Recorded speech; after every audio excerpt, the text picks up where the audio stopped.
फरिश्तों पर भरोसा करने वाले को उतना ही प्राप्त होता है जितना वो देता है, लेकिन मेहनत करने वालों को उतना प्राप्त होता है जितना वह चाहता है। Hello and welcome. MS sir की पाठशाला में आपका स्वागत है। हो चुका है आगाज, युग बदलने की तैयारी है, जीत उसी की होगी जिसकी संघर्ष जारी है। मदर्स डे पे सभी माताओं के लिए मेरे तरफ से उनका चरण स्पर्श।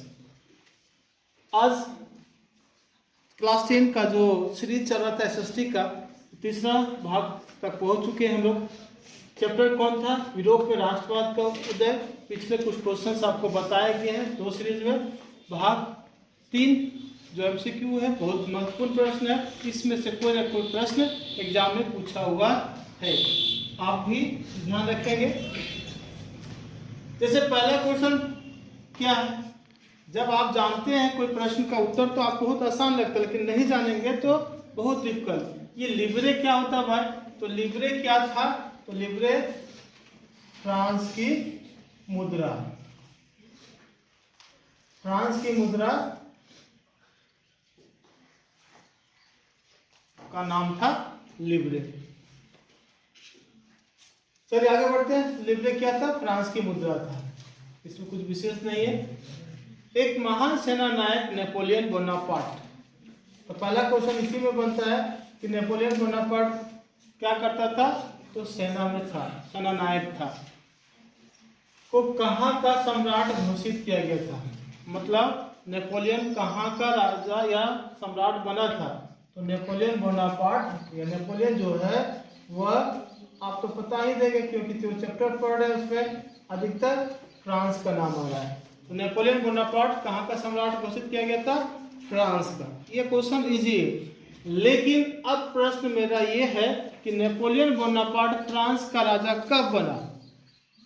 बताइए, नेपोलियन बोनापार्ट फ्रांस का राजा कब बना था? तो आपको पता होगा, बैकग्राउंड में थोड़ा सा बता देता हूँ कि क्या बोलते हैं उसको, फ्रांस की क्रांति हुई थी। फ्रांस की क्रांति के बाद वहां पे जो लुई 16 था उसको हटाया गया था, उसके जगह पे फिर ये बैठा था नेपोलियन बोनापार्ट। तो 1804 ईस्वी में नेपोलियन बोनापार्ट फ्रांस का सम्राट कब बना? 1804 ईस्वी में बना था। अगला प्रश्न है, रूढ़िवाद से क्या तात्पर्य है? रूढ़िवाद एक सिद्धांत है, इसको मानने वाले रूढ़िवादी कहलाते हैं। रूढ़िवाद जो पुरानी विचार होते हैं, पुरानी परंपरा होता है, उसको मानने वाले। जैसे क्या बोलते हैं उसको, आधुनिकता,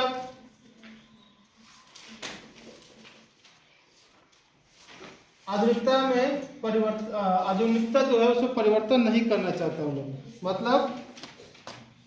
मतलब ये हुआ आधुनिकता का विरोधी है लोग। पहला पॉइंट है रूढ़िवाद का तात्पर्य में। रूढ़िवाद वह एक ऐसा सिद्धांत है जो आधुनिकता का विरोध करता है या परिवर्तनशील नहीं है, परिवर्तन का विरोध करता है, उससे रूढ़िवाद कहेंगे।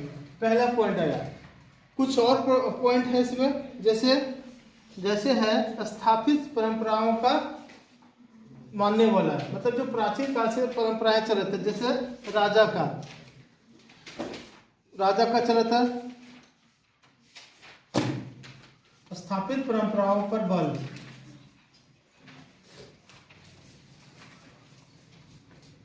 स्थापित परंपराओं पर जोर देने वाला था, बल देने वाले होते हैं ये रूढ़िवादी। स्थापित परंपराओं मतलब पहले से जो परंपरा चली आ रही है उसको ये लोग बल देता था। ये आधुनिकता का विरोधी, मतलब परिवर्तन नहीं चाहता था, स्थापित परिवर्तनों का विरोध करता था। और एक सबसे इम्पोर्टेंट था, तीसरा नंबर, वो था रीति रिवाजों को मानने वाला है। रीति रिवाजों को मानने वाला, तो रीति रिवाज को मानता जो था, स्थापित परंपराओं पर बल देता था, जो जोर देता था, और आधुनिकता या परिवर्तन का जो विरोध होता था, जिस सिद्धांत में किया जाता था उसे रूढ़िवाद कहते थे, और इन सभी बातों को मानने वाले को क्या कहते हैं, तो रूढ़िवादी कहते हैं। अगला प्रश्न है, फ्रांस में किनको मतदान का अधिकार नहीं था? मतदान देने का अधिकार किसे नहीं प्राप्त था? तो मतदान देने के लिए अधिकार दो लोगों को, दो प्रमुख समूह कह सकते हैं। उसमें अधिकतर पहले आपको पता है कि पहले पुरुषों को ही मतदान देने का अधिकार होता था, लेकिन वैसे पुरुष जो भूमिहीन होते थे, संपत्ति विहीन होते थे, उन्हें मतदान देने का अधिकार नहीं था। इसका पहला आंसर होगा संपत्ति विहीन, संपत्ति विहीन पुरुषों, संपत्ति विहीन पुरुषों, और दूसरा पॉइंट है महिलाओं को। मतलब वैसे पुरुष जिनके पास संपत्ति नहीं है, वैसे पुरुष जिनके पास संपत्ति नहीं है, उन्हें वोट डालने का अधिकार नहीं था। लेकिन वैसी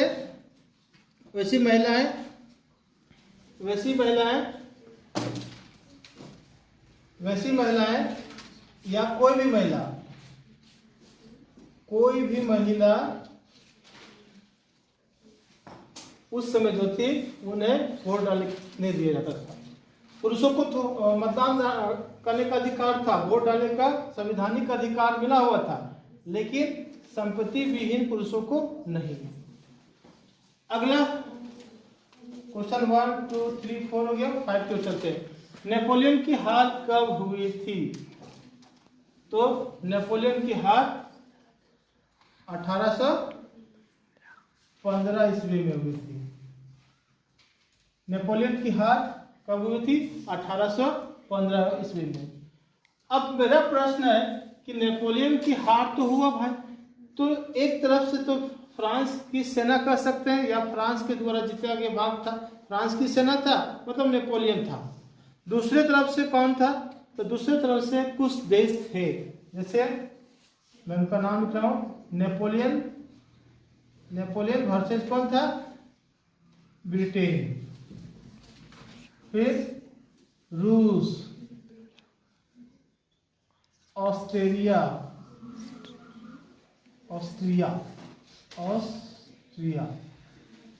ऐसे कुछ देश थे। ऑस्ट्रिया आदि, ब्रिटेन, रूस, ऑस्ट्रिया जैसे कुछ देश थे जो एक तरफ था उनका समूह, दूसरा तरफ था नेपोलियन का। एक तरफ नेपोलियन, दूसरा तरफ ये देश। इन दोनों के बीच में 1815 में युद्ध हुआ था। 1815 में युद्ध हुआ था, जिसमें नेपोलियन की हार हुई थी। अब इसमें एक और प्रश्न छिपा हुआ है कि नेपोलियन और अन्य देश, ब्रिटेन, रूस, ऑस्ट्रिया आदि देशों के बीच में कौन सा युद्ध हुआ था जिसमें नेपोलियन की हार हुई थी? तो उससे बोलते हैं वाटरलू की युद्ध, वाटरलू। तो 1815 ईस्वी में हुए युद्ध को वाटरलू का युद्ध भी कहा जाता है, जिसमें नेपोलियन की पूरी तरीके से हार हुई थी। अब जब हार हुआ तो पक्का कोई न कोई तो संधि होगा। तो संधि क्या था? वियना की संधि थी। तो प्रश्न है कि वियना की संधि कब हुई? तो जब हार हुआ तभी तो इसका आंसर भी यही है, 1815 ईस्वी में। वियना की संधि भी 1815 में हुई थी। इसी क्वेश्चन को ऐसे पलट करके पूछ सकता है कि वियना सम्मेलन कब हुआ था। जैसे यहाँ वियना सम्मेलन से एक क्वेश्चन है कि वियना सम्मेलन की मेजबानी किसने की। तो मैं इसी क्वेश्चन को पहले चेंज करता हूँ कि वियना सम्मेलन कब हुआ था। तो वियना सम्मेलन या वियना की संधि 1815 ईस्वी में हुई थी। वियना सम्मेलन 1815 में हुई थी। सम्मेलन की जगह पे कांग्रेस भी लिखा जा सकता है। कांग्रेस मतलब बैठक सम्मेलन होता है। कि मेजबानी किसने की? प्रश्न मेरा था कि मेजबानी किसने की। अब नाम है उनका मेटरनिक। वियना की जो सम्मेलन हुआ था 1815 ईस्वी में हुआ था, उसकी मेजबानी किसने की थी? तो मेटरनिख ने की थी। अब अगला प्रश्न इसी में एक और जुड़ा हुआ है। चलिए भाई, मेटरनिख तो कर दिया, अब मेटरनिख कौन था? तो मेटरनिख वियना का चांसलर था, ऑस्ट्रिया का चांसलर था, रूस का चांसलर था कि ब्रिटेन था? आंसर है मेटरनिख ऑस्ट्रिया का चांसलर था। वियना सम्मेलन की मेजबानी किसने किया? मेटरनिख ने किया। यह प्रश्न था, इसका उत्तर आपको मिल गया। लेकिन वियना सम्मेलन कब हुई थी? 1815 में हुई थी। मेटरनिख कौन था? ऑस्ट्रिया का चांसलर था।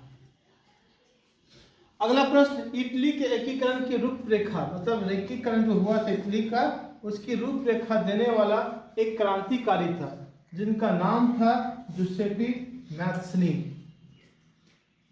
का जन्म कब और कहाँ हुआ था?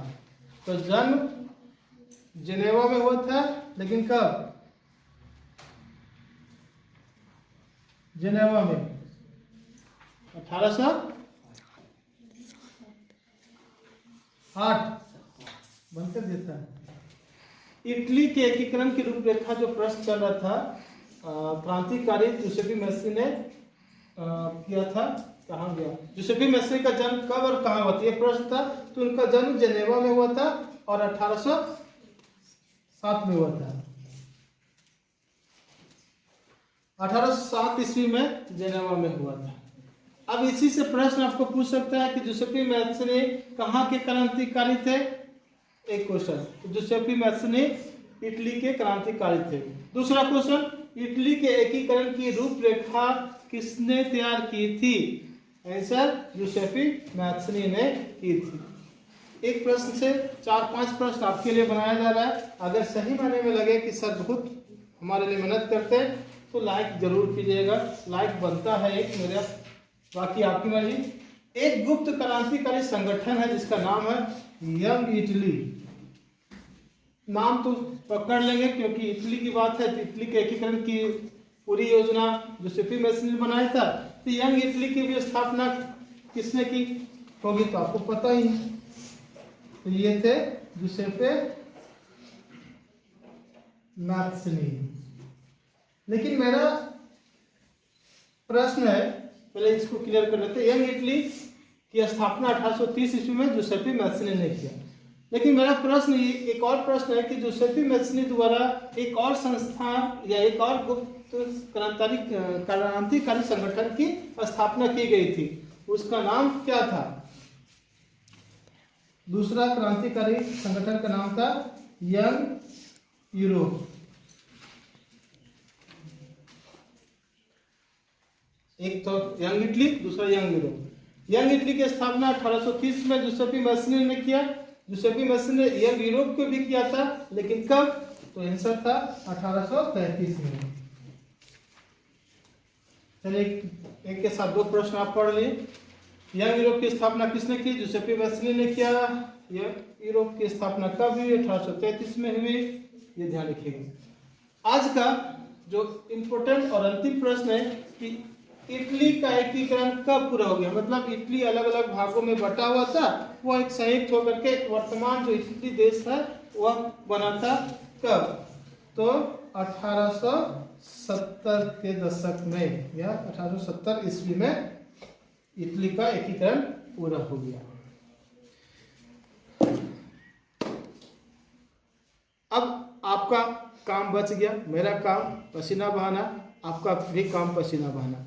लेकिन एक काम और है कि सही में आपको अगर अच्छा लग रहा होगा मेरा वीडियो तो कमेंट भी चालू रहता है, कमेंट करके मेरे हौसले को बढ़ाइए। आप 10 के जगह मैं 15-20 क्वेश्चन पूछता हूँ, तो हो सकेगा अगर और मेरा हौसला बढ़ाइएगा आप तो 15-20 के जगह पे 20-30-40 भी हो सकता है। वो आप पर डिपेंड करता है। तब तक के लिए मेरे वीडियो को लाइक कीजिए, शेयर कीजिए, सब्सक्राइब कीजिए और नोटिफिकेशन या बेल दबाना ना भूलेंगे।